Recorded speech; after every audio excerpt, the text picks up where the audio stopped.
आदतें धर्म और सत्य की विजय होती है। बहुत समय पहले अवंतिका नामक नगरी में एक व्यापारी रहता था। नाम था धनपाल। धनपाल बहुत साधु और ईमानदार पुरुष था। उसकी पत्नी थी मालविका। मालविका सुंदर बुद्धिमानी तो थी, परंतु उसके हृदय में लालच और चालाकी का जहर भरा था। वह हमेशा सोचती रहती, सिर्फ पति की कमाई पर क्यों निर्भर रहूं, क्यों न अपने सौंदर्य और चतुराई से और धन कमा लूं। एक दिन नगर का एक आदमी सरदार एक अमीर सरदार मालविका की सुंदरता से मोहित हो गया। मालविका ने अपने स्वार्थ के लिए उससे मेलजोल बढ़ाया और धीरे धीरे धोखे से उसके धन और गहने हथियाने लगी। पति धनपाल को इसका पता नहीं था। वह दिन रात परिश्रम करता और समझता कि उसकी पत्नी घर संभाल रही है, लेकिन छल ज्यादा दिन छिप नहीं सकता। धीरे धीरे नगर में चर्चा होने लगी। धनपाल की पत्नी बहुत सुंदर, धनपाल की पत्नी बहुत चतुर और चालाक है। वह पराये धन पर भी नजर रखती है। धनपाल ने जब यह सुना तो वह दुखी हुआ। उसने मालविका से कहा, यह तुम सच्चाई के मार्ग पर नहीं चलोगी तो एक दिन तुम्हारा यही लालच तुम्हें बर्बाद कर देगा। पर मालविका हंस पड़ी, तुम बहुत भोले हो। इस दुनिया में समझदारी वही है जो चालाकी से आगे बढ़े। कुछ समय बाद नगर में अकाल पड़ा। हर घर में अनाज की कमी हो गई। धनपाल ने अपने परिश्रम और बचत से थोड़ा बहुत धन जमा खोले जा। मालविका ने सोचा, क्यों न इस अवसर पर अनाज ऊंचे दामों पर बेचकर और अधिक धन कमा लूं। उसने गुप्त रूप से व्यापारी सरदार से सौदा कर लिया। लेकिन जब अकाल लंबा खिंच गया तो नगर में विद्रोह होने लगा। लोग भूख से तड़पने लगे और मालविका को दोषी ठहराया गया। नगर के राजा तक शिकायत पहुंची। राजा ने जब छानबीन कराई तो पता चला कि मालविका ने स्वार्थ और लालच में अनाज छुपाया था। धनपाल निर्दोष था, लेकिन पत्नी के पाप का बोझ उसके सर पर भी आया। राजा ने कहा, जो औरत अपनी पति की इज्जत को दांव पर लगाकर स्वार्थी बने, उसका कोई उद्धार नहीं। परंतु धनपाल, तुम निर्दोष हो, लेकिन दंड केवल तुम्हारी पत्नी को मिलेगा। मालविका को नगर से निकाल दिया गया। वह अकेली भूखी प्यासी भटकने लगी। जिस सरदार से वह रिश्ता बनाए बैठी थी, उसने भी उसे ठुकरा दिया। जब तू अपनी पति की न हुई तो मेरी क्या होगी। धीरे धीरे उसका सौंदर्य मिट गया, चेहरा मुरझा गया और वे तिरस्कृत जीवन जीते जीते अंततः रोग और कष्ट से नष्ट हो गई। रोग और दुख से नष्ट हो गई। कहानी पूरी करके श्री कृष्ण ने अर्जुन से कहा, देखो पार, छल और लालची की से प्राप्त सुख क्षणिक होता है।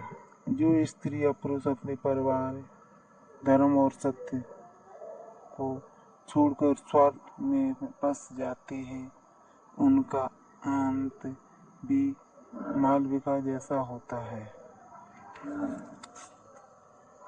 याद रखो, सौंदर्य क्षण गुजर है, पर सत्य और धर्म शाश्वत है। चालाकी से धन तो मिल सकता है, पर सम्मान नहीं। सच्चे कर्मों से ही मोक्ष और शांति मिलती है। इसलिए मैंने कहा है, सत्य और धर्म का मार्ग कठिन हो सकता है, पर अंततः वही विजयी दिलाता है। अर्जुन के हृदय का संदेह दूर हो गया। उसने प्रणाम करते हुए कहा, हे माधव, अब मैं समझ गया कि छल चाहे पुरुष करे या स्त्री, उसका परिणाम विनाश ही होता है। मैं धर्म के मार्ग पर चलूंगा और युद्ध करूंगा। शंख की गूंज दूर तक, दो विशाल सेनाएं आमने सामने, और बीच में अर्जुन के रथ पर खड़े श्री कृष्ण, और अर्जुन का अंतर्मन भूकंपित।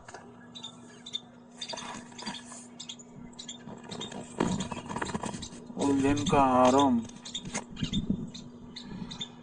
अर्जुन अपने रथ की बख्तर पर खड़ा हुआ था, धनुष हाथ में, पर हृदय थर-थर कांप रहा था।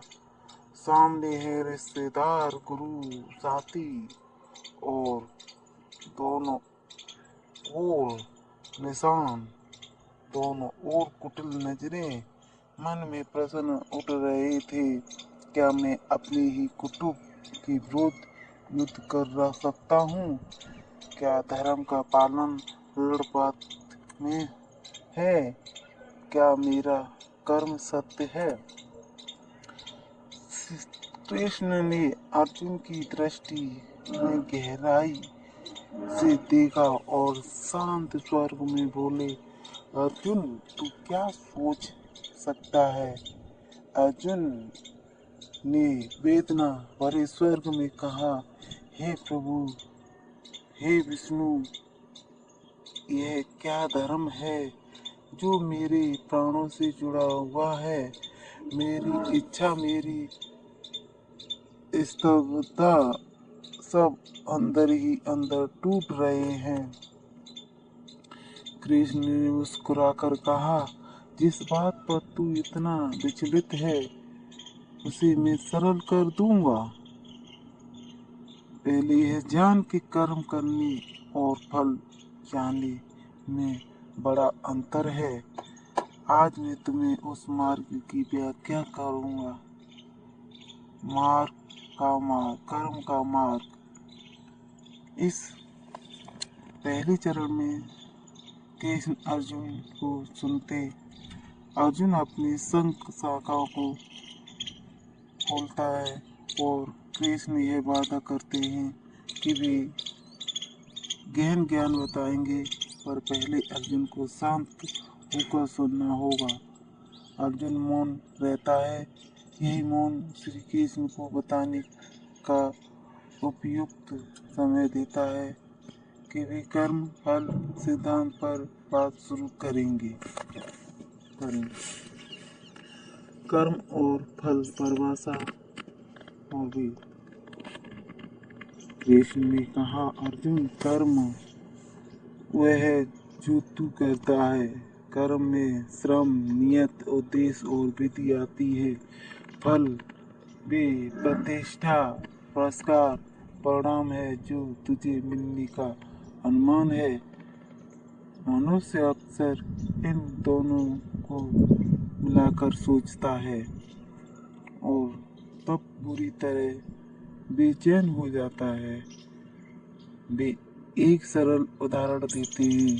खेत में जो किसान बीज बोता है वह मेहनत करता है, यह कर्म है। पर फल, फसल, मौसम, जलवायु, कीट अथवा भाग्य पर निर्भर है। क्या किसान अपनी मेहनत रोक देगा सिर्फ इसलिए कि फसल न आए? नहीं, वह अपना कर्तव्य करता है। उसी प्रकार मनुष्य को भी कर्म करना पड़ जाएगी, पर फल की आशा उसे बेचैन करे तो वह पाप में पड़ता है और मनुष्य का शांति खो जाता है।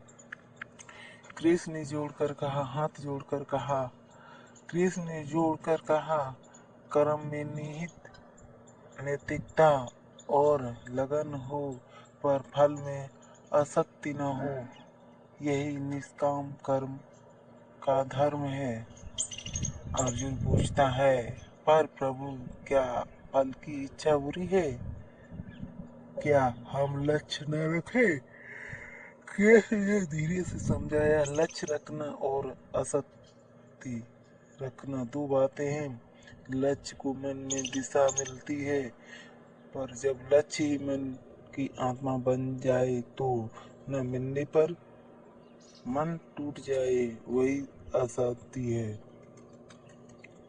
कृष्ण ने कल्पना कराई, एक तीर धनुष लक्ष्य की तरफ निशाना लगता है, पर क्या वह हर समय यह सोचकर थक जाएगा कि क्या तीर सटीक लगता है या नहीं? जो लक्ष्य पर लगन से साधता है, अगर फल के भयों से ने उसे रोक दिया तो तीरंदाजी ही छूट जाएगी। इसी तरह कर्म का मार्ग आत्मा गौरव देता है, पर फल की चिंता कर्म में विघ्न डालती है। अर्जुन के मन की बेचैनी यहाँ और तीव्र होती है। उसने अपना धर्म छोड़कर फल दुहिता के कारण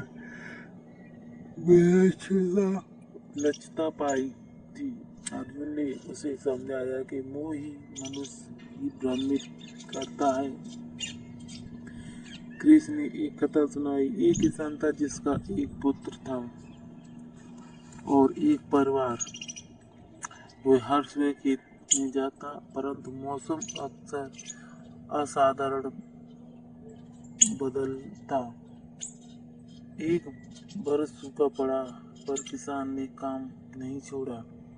उसने जल बचाया, पुनः बीज बोवाया।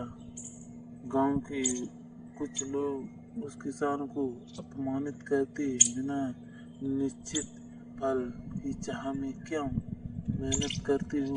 और किसान ने कहा, मेरा कर्म मेरा धर्म है, फल भाग्य का विषय है। समय आया और अगला बरस फसल ने विपुल प्रतिफल दिया।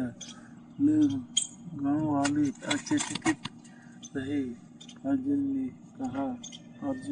कृष्ण ने अर्जुन से कहा, यह किसान न केवल फसल को कामयाब हुआ, पर उसने मन की शांति भी पाई। उसने कर्म किया और फल पर आसक्ति नहीं रखी। अतः जब फल आया तो उसे यह दुख नहीं हुआ कि यह क्यों मिला। यह त्याग ही उसे स्थिरता देता है। अर्जुन धीरे धीरे समझता है कि कर्म करना और फल को भगवान पर छोड़ देना यह आंतरिक शांति देता है। कृष्ण ने अर्जुन से कहा, कर्म केवल बड़ा कार्य नहीं, कर्म वह भी है जो तू निष्ठा से करता है, सच्चाई, ईमानदारी, सहानुभूति के साथ। जब कर्म स्वाभाविक या स्वधर्म से होता है तो फल चाहे जैसा भी हो, मन में हलचल नहीं रहती।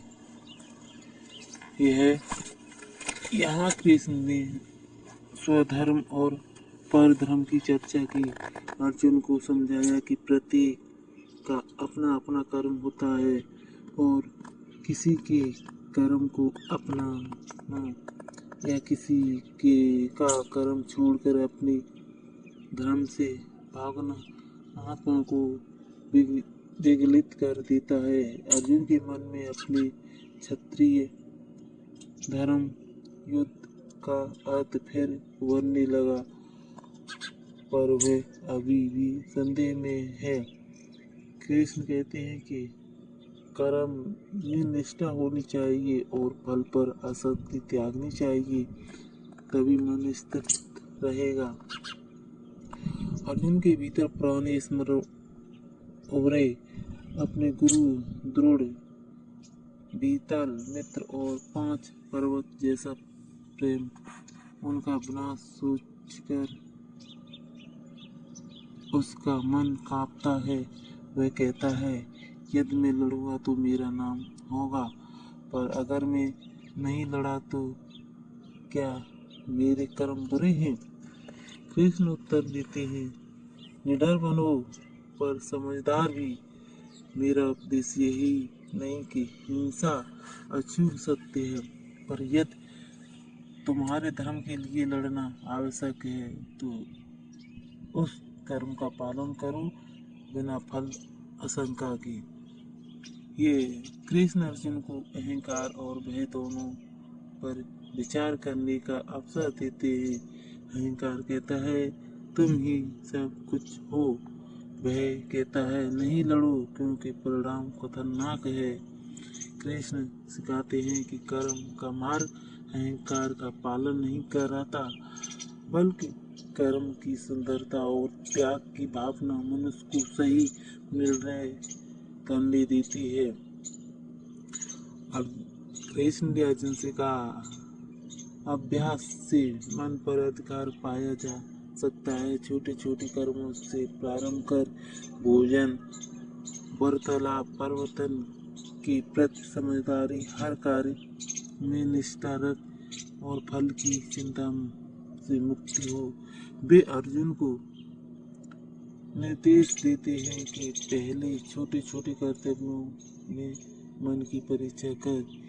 यदि कोई उसे अपमान करता है तो वह किस प्रकार प्रतिक्रिया देता है, यदि किसी ने उसे पुरस्कार दिया तो वह कैसे फिर जाता है।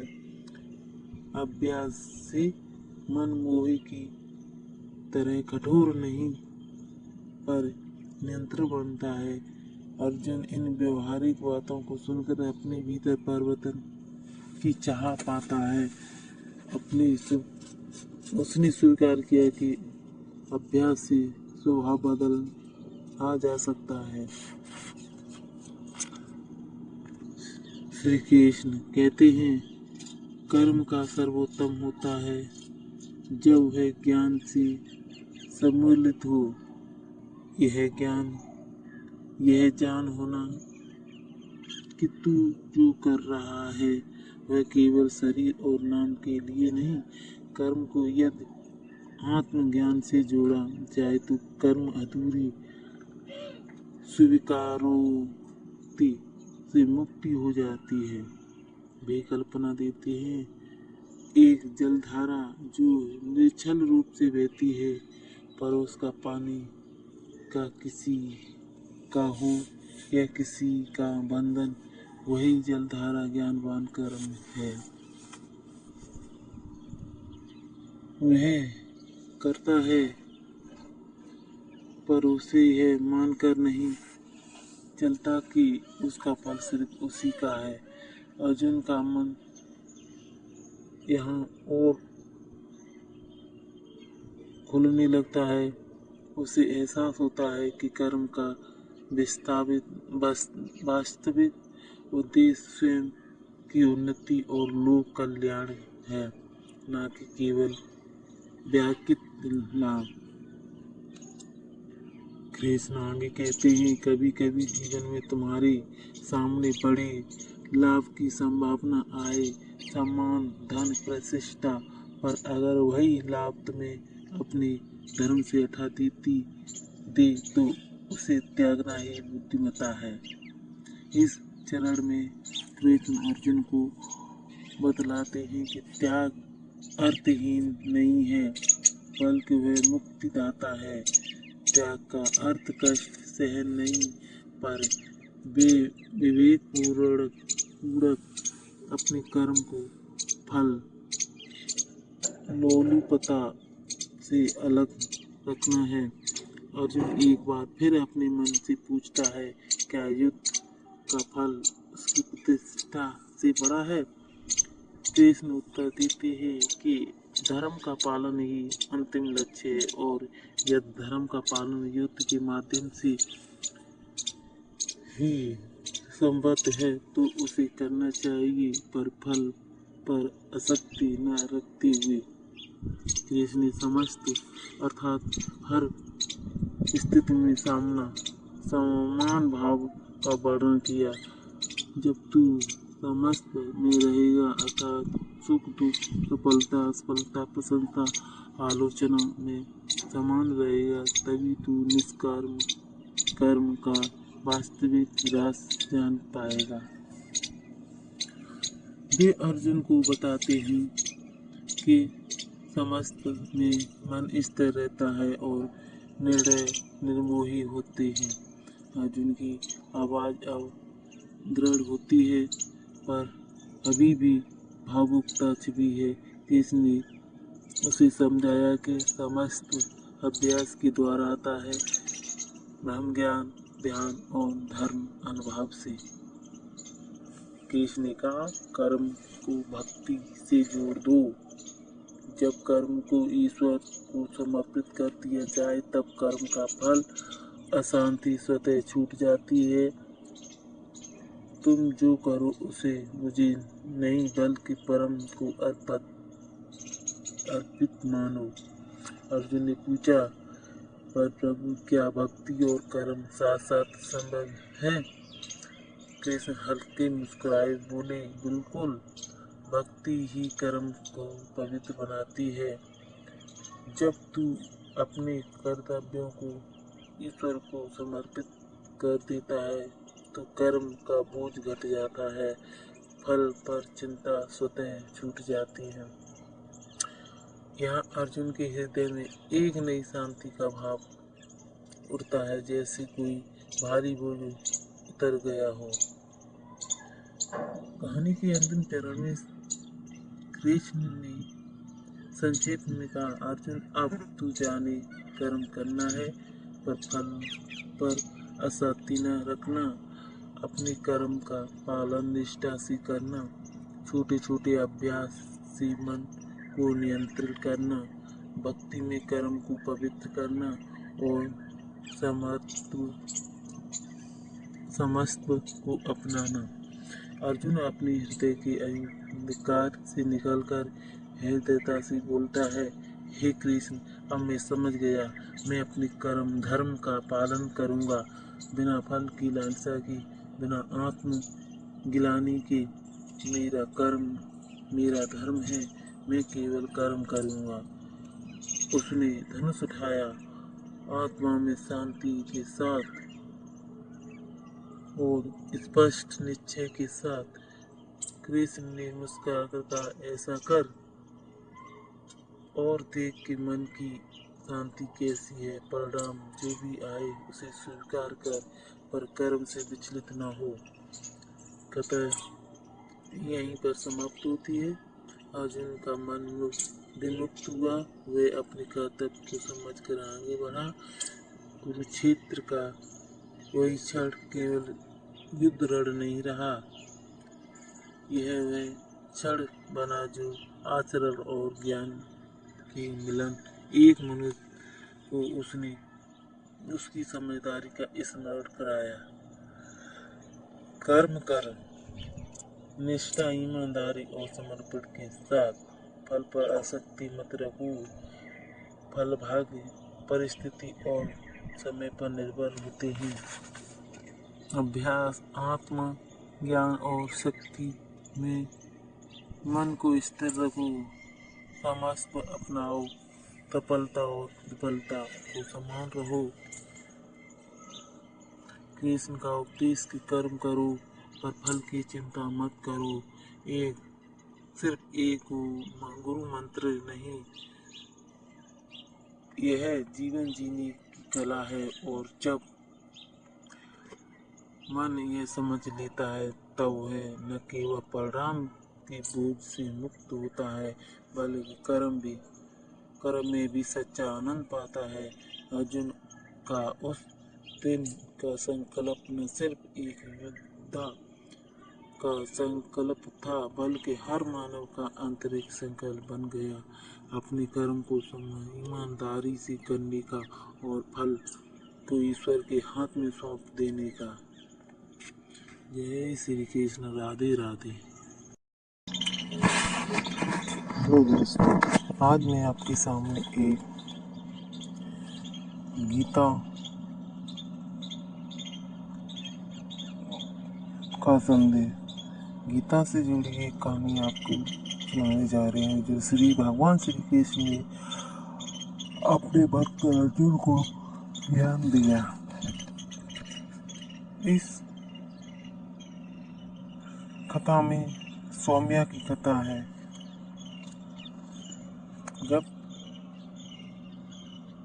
कुरुक्षेत्र के पावन रणभूमि पर जब अर्जुन का मन संदेह और शोक से भारी हो उठा, तब भगवान श्री कृष्ण ने उसे ज्ञान देने के लिए एक कथा सुनानी शुरू की।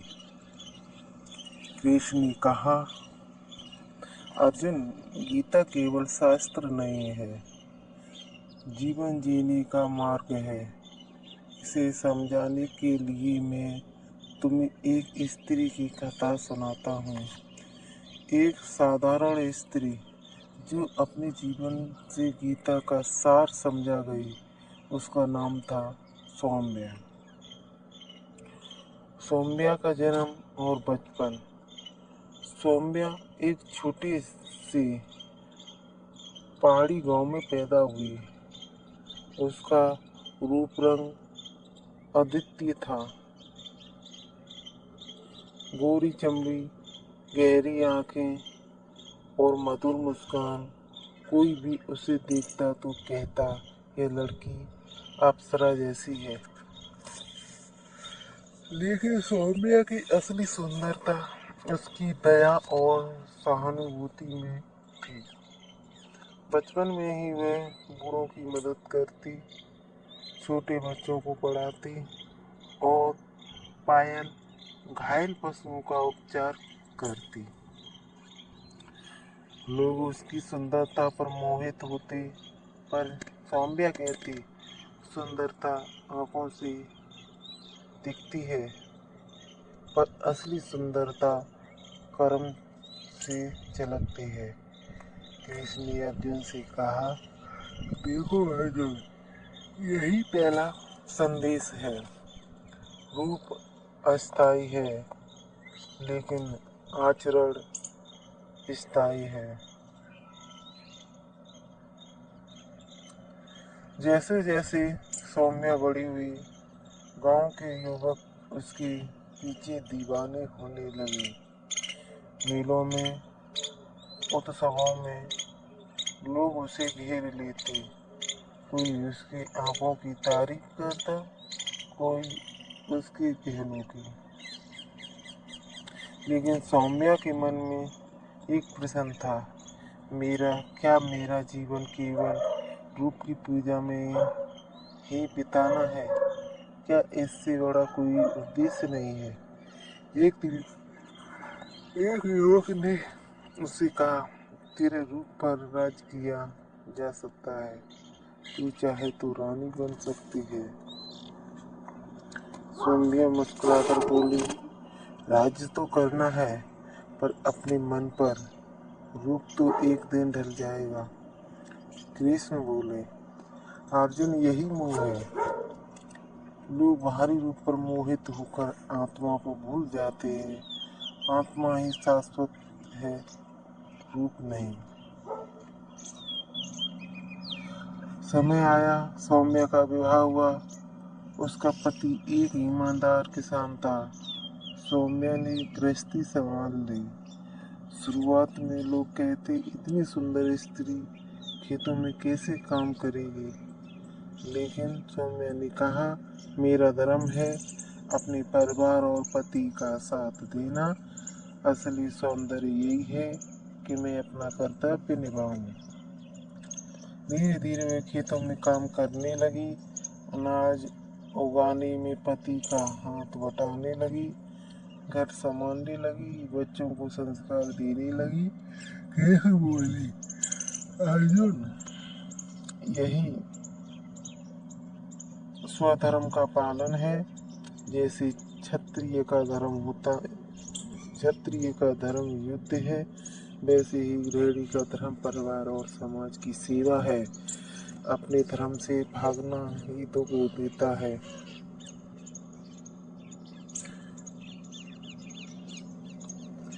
गांव में एक दिन अफवाह फैल गई। किसी ने झूठ बोला कि सौम्या का चाल चलन ठीक नहीं। लोग बातें बनाने लगे, सुंदरता के साथ चरित्र कहाँ बचा रहता है। इतनी सरदर्द क्यों करती है। सौम्या दुखी हुई, पर उसने चुपचाप सहा। रात को अकेले बैठकर उसने सोचा, क्या मेरी पहचान दूसरों की जुबान है?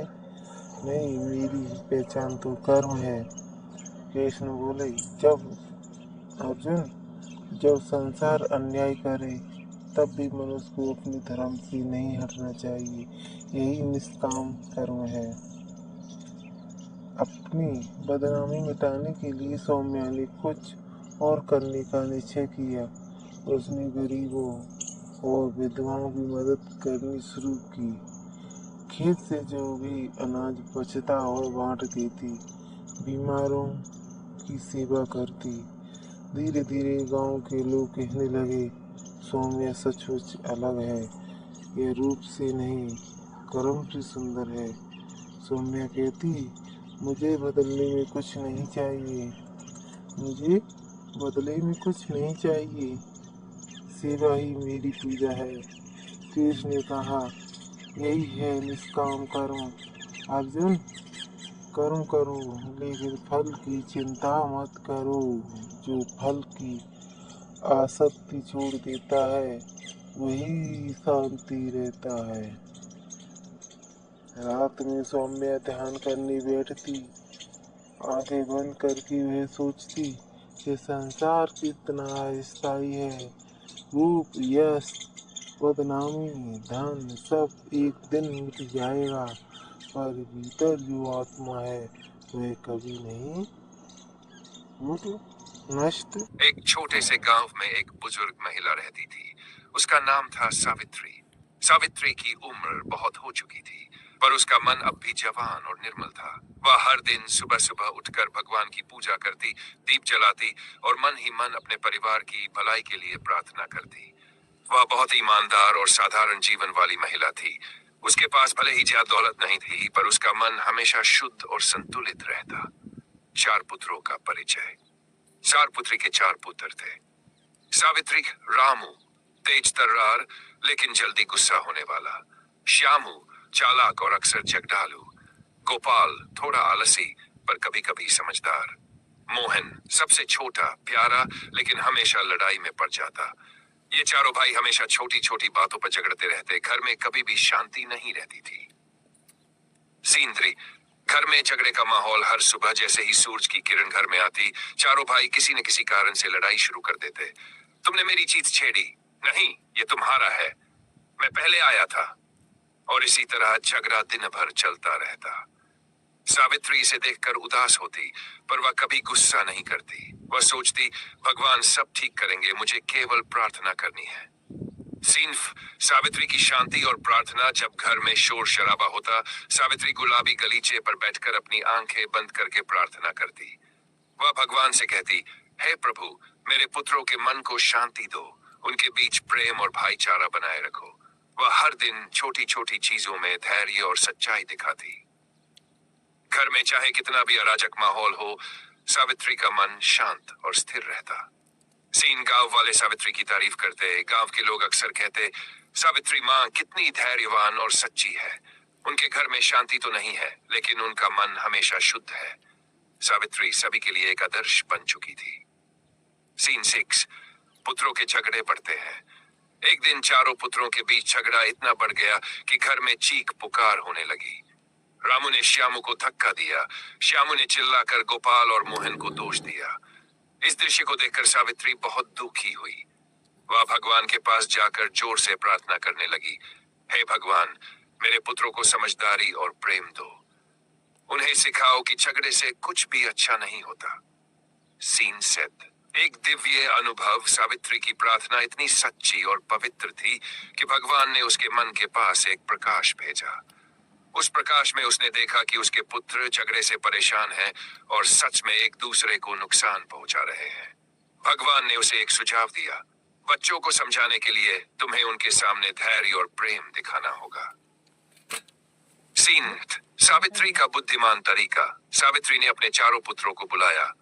वह बोली, मेरे बेटों, क्या तुम जानते हो कि झगड़े से घर में शांति नहीं रहती और नहीं तुम खुश रह सकते हो। वह धीरे धीरे उनकी बातें सुनने लगी और सहानुभूति से समझाने लगी, अगर तुम एक दूसरे की बात सुनोगे, प्यार करोगे, तो घर में सुख और आनंद आएगा। सीन 9, पुत्रों में परिवर्तन। शुरुआत में पुत्रों ने सावित्री की बातों को अनसुना किया, लेकिन उसकी धैर्य और प्रेम भरी बातें धीरे धीरे उनके दिल को छूने लगी। कुछ दिन बाद रामू, श्यामू, गोपाल और मोहन ने अपने झगड़ों को कम करना शुरू कर दिया। वे सावित्री की नम्रता और ईमानदारी देखकर समझ गए कि झगड़े का कोई। घर में शांति लौटती है। धीरे धीरे चारों भाई आपस में सहयोग और प्रेम करने लगे। अब घर में हंसी, खुशी और बातचीत का माहौल बन गया। सावित्री ने देखा कि उसकी प्रार्थना काम आई और भगवान ने उसके बच्चों के मन में प्रेम और समझदारी डाली। सीन 11, गांव वाले भी खुश हुए। गांव वाले ये देखकर आश्चर्यचकित और प्रसन्न हुए। उन्होंने कहा, सावित्री माँ ने तो कमाल कर दिया। उनके धैर्य और ईमानदारी ने उनके पुत्रों को बदल दिया। सावित्री ने सादगी से मुस्कुराते हुए कहा, ईमानदारी और प्रार्थना से सब कुछ संभव है। सीन 2, कहानी का संदेश। इस कहानी से हमें यह सीख मिलती है कि धैर्य और प्रेम से ही किसी को सुधारा जा सकता है। ईमानदारी और प्रार्थना हमेशा फल देती है। परिवार में संपूर्ण शांति लाने का सबसे बड़ा माध्यम है माँ या बुजुर्ग का धैर्य और समझ। गंभीर स्वर में कहा जाता है, पाप का घड़ा धीरे धीरे भरता है। हर बुरा काम, हर अन्याय उस घड़े में एक बूंद की तरह गिरता है। इंसान सोचता है कि आज तो कुछ नहीं हुआ, कल भी बच निकला, शायद आगे भी बच जाएगा। लेकिन जब घड़ा भर जाता है तो एक ही बूंद उसे छलका देती है और उसी क्षण पापी का अंत शुरू हो जाता है। आज की कथा इसी सत्य को उजागर करती है। एक लालची साहूकार की कहानी। गांव और साहूकार। बहुत समय पहले की बात है। एक छोटा सा गांव था, हरी भरी खेतियां, मेहनती किसान, सादा जीवन। किसान सुबह से शाम तक खेतों में पसीना बहाते, फसल उगाते और प्रकृति की पूजा करते। परंतु गांव में एक ऐसा आदमी भी रहता था जिसका जीवन किसानों से बिल्कुल अलग था। वह था रामलाल साहूकार। रामलाल के पास गांव भर का धन था, सोने चांदी के गहने, गेहूं चावल से भरे कोठार और एक बड़ी हवेली। किसान उससे कर्ज लेते और हर साल ब्याज के नाम पर दुगना तिगुना लौटाते। रामलाल की आदत थी जरूरतमंद को कर्ज देते समय जरा भी दया न दिखाना। ब्याज इतना बढ़ा देना कि किसान चाहे जितनी मेहनत करे उसका कर्ज कभी न उतर सके। जब किसान चुका न पाए तो उनकी जमीन और बैल तक अपने नाम कर लेना। किसानों की मजबूरी। एक बार गांव में भीषण अकाल पड़ा। खेत सूख गए, कुएं खाली हो गए और किसान भूखों मरने लगे। गांव वाले साहूकार के पास पहुंचे। सेठ जी, हमारे बच्चों के लिए अनाज दे दो, हम अगले साल फसल आने पर चुका देंगे। रामलाल ने अपनी मूंछों पर ताव दिया और बोला, ठीक है, मैं अनाज दूंगा, मगर ब्याज दोगुना होगा, और अगर फसल नहीं आई तो तुम्हारी जमीन मेरी। लाचार किसान रोते गिड़गिड़ाते रहे, पर बच्चों की भूख के सामने क्या कर सकते थे। उन्होंने शर्त मान ली। साहूकार का अत्याचार धीरे धीरे पूरा गांव उसके कर्ज में डूब गया। किसी की जमीन छिन गई, किसी के बैल बिक गए, किसी का घर गिरवी पड़ गया। पर रामलाल को कोई दया न आई। उल्टे वह गांव वालों को ताना देता, अरे तुम लोग तो पैदा ही मेरे नौकर बनने के लिए हुए हो। पहली चेतावनी, गांव के बाहर एक वृद्ध साधु रहते थे। उन्होंने रामलाल को समझाया, सेठ गरीबों की हाय मत लो, हर पाप एक बूंद है, जब घड़ा भर जाएगा तो कोई बचा नहीं पाएगा। रामलाल हंस पड़ा, बाबा मैं रोज देखता हूँ लोग मेरे आगे गिड़गिड़ाते हैं, मैं उन्हें लूटता हूँ और मुझे कुछ नहीं होता। ये पाप का घड़ा घड़ा सब धोखा है। साधु ने गंभीर स्वर में कहा, याद रखना पाप का फल तुरंत नहीं मिलता, पर जब समय आता है तो आदमी सब कुछ खो देता है। रामलाल ने उनकी बात अनसुनी कर दी। पाप का घड़ा भरना समय बीता। अगले वर्ष गांव में अच्छी बारिश हुई, किसान मेहनत करके सोना उगाने लगे। लेकिन जैसे ही फसल तैयार हुई, रामलाल ने कर्ज वसूलने की धमकी दी। जिसने कर्ज लिया है उसकी आधी से ज्यादा फसल मेरी होगी। किसानों के दिल टूट गए। भूखों मरने से बचने के लिए जो थोड़ी फसल चाहिए थी वह भी साहूकार ने ले ली। अब पूरे गांव में आक्रोश फैल गया। लोग कहने लगे, कब तक सहेंगे, एक दिन इस आदमी का पाप जरूर फूटेगा। एक दिन ऐसा आया जब गांव में महामारी फैल गई। रामलाल की हवेली में अनाज के भरे भंडार सड़ने लगे। वह लोगों को अनाज बेचने की बजाय उन्हें भूखों मरता देखता और कहता, जिसके पास देने को पैसा नहीं वह मेरी हवेली से दूर रहे। लेकिन उसी महामारी में रामलाल का एकमात्र बेटा भी बीमार पड़ गया। रामलाल दौड़ा दौड़ा वैद्य के पास गया। वैद्य ने कहा, सेठ बच्चे की जान तभी बच सकती है जब उसे पौष्टिक भोजन और शुद्ध जल मिले। गांव में सब अनाज तुम्हारे पास है, लेकिन गरीबों के घरों में दवा और औषधि की जड़ी बूटियां हैं। अगर तुमने उन्हें सताया न होता तो वे आज मदद करते। रामलाल समझ गया, पर देर हो चुकी थी। गांव वाले उसकी मदद करने को तैयार न थे। सब बोले, सेठ जी आपने हमारे बच्चों को भूखा मारा, आज हम भी आपके बेटे को अनाज और औषधि नहीं देंगे। घड़ा छलक गया। रामलाल का बेटा तड़प तड़प कर चल बसा। उसकी हवेली में अनाज के ढेर तो पड़े थे, लेकिन उन्हें खाने वाला कोई न रहा। रामलाल ने सिर पकड़कर रोते हुए कहा, हे भगवान, अब मुझे समझ आया, पाप का घड़ा भर गया है और उसका दंड मुझे मिल गया। लेकिन अब पश्चाताप का कोई लाभ नहीं था। यही है पाप का नियम। पाप धीरे धीरे बूंद बूंद करके घड़ा भरता है। आदमी सोचता है मैं बच गया, पर वास्तव में उसका हिसाब लिखा जा रहा होता है। और जब घड़ा भर जाता है तो एक बूंद भी उसे छलका देती है। गांव के लोग कहते हैं, धन दौलत का लोभी साहूकार आखिरकार सब कुछ गंवा बैठा, न उसका बेटा बचा न उसका सुख। भाइयों बहनों, याद रखिए, अन्याय, शोषण और अत्याचार कभी भी फलता फूलता नहीं। पाप का घड़ा भरने में समय लगता है, पर जब भर जाता है तब पापी का राजा का धर्म होता है प्रजा की रक्षा करना, न्याय देना और सबको समान दृष्टि से देखना। लेकिन जब राजा अपनी शक्ति का दुरुपयोग करता है तो उसका पाप का घड़ा भरने लगता है, और जब वह छलकता है तो सबसे विशाल साम्राज्य भी मिट्टी में मिल जाता है। राजा विक्रमसेन का राज्य बहुत समय पहले एक बड़े राज्य पर राजा विक्रमसेन का शासन था। उसके पास अपार सेना, सोने चांदी से भरे खजाने और सुंदर महल थे। प्रजा शुरू में खुश थी क्योंकि राजा बलवान और सक्षम था, लेकिन धीरे धीरे उसके पर घमंड और लालच पनपने लगा। बड़ा बड़ा कर प्रजा से धन वसूलने लगा, छोटे अपराधों पर भी कठोर दंड देने लगा। गरीबों की पुकार सुनने के बजाय दरबार में नाच गाने और ऐश्वर्य में डूबा रहने लगा। एक दिन एक गरीब किसान राजा के पास आया। उसने कहा, महाराज मेरी गाय बीमार है, मुझे वैद्य के लिए कुछ अनाज चाहिए। राजा ने हंसकर कहा, अगर तुम्हारे पास अनाज नहीं तो अपनी जमीन मेरे नाम कर दो। किसान रोता रहा, पर राजा ने उसकी जमीन छीन ली। इसी तरह एक दिन सैनिकों ने गलती से एक व्यापारी का सामान तोड़ दिया। व्यापारी न्याय के लिए राजा के पास गया, पर राजा ने उसे ही अपराधी ठहराकर भारी जुर्माना लगा दिया। राजा का न्याय पलटकर अन्याय बन गया। अवनी राजधानी के बाहर एक वृद्ध साधु रहते थे। उन्होंने राजा को समझाया, महाराज सत्ता भगवान की देन है, उसका दुरुपयोग मत करो। पाप का घड़ा भर रहा है, जब ये छलकेगा तो आपका साम्राज्य भी आपको नहीं बचा पाएगा। पर राजा ने घमंड में उत्तर दिया, मेरा राज्य अजेय है, मेरी सेना असीम है, मेरे खजाने में अपार धन है, कौन मुझे नष्ट कर सकता है। घड़ा भरता गया, समय बीता। प्रजा भूखी प्यासी रहने लगी, विद्रोह की चिंगारियां उठने लगीं। राजा ने कर और बढ़ा दिया ताकि महल में नए नए आभूषण आ सके। लोग धीरे धीरे राजा से नफरत करने लगे। अंतिम बूंद एक दिन पड़ोसी राज्य ने हमला किया। राजा ने सेना को युद्ध में उतारा, लेकिन भूखी, दुखी और सताई हुई प्रजा ने सेना का साथ छोड़ दिया। सैनिकों ने भी मन से युद्ध नहीं किया, क्योंकि वे अपने ही परिवारों की पुकार सुन चुके थे। राजा का साम्राज्य, जो कभी अभेद्य था, कुछ ही दिनों में टूटकर बिखर गया। राजा का पतन। राजा विक्रमसेन को अपनी गलती का एहसास हुआ, पर अब बहुत देर हो चुकी थी। वह अपने ही महल से भागकर जंगलों में छुप गया। लोग कहते हैं कि वह वहीं गुमनामी में मर गया। शिक्षा, यही है पाप का नियम। जब राजा अन्यायी होता है तो उसकी शक्ति ही उसके पतन का कारण बन जाती है। प्रजा की आह, गरीबों की हाय, ये सब मिलकर पाप का घड़ा भरती है। और जब घड़ा छलकता है तो ताज, सिंहासन और खजाना भी साथ नहीं देते।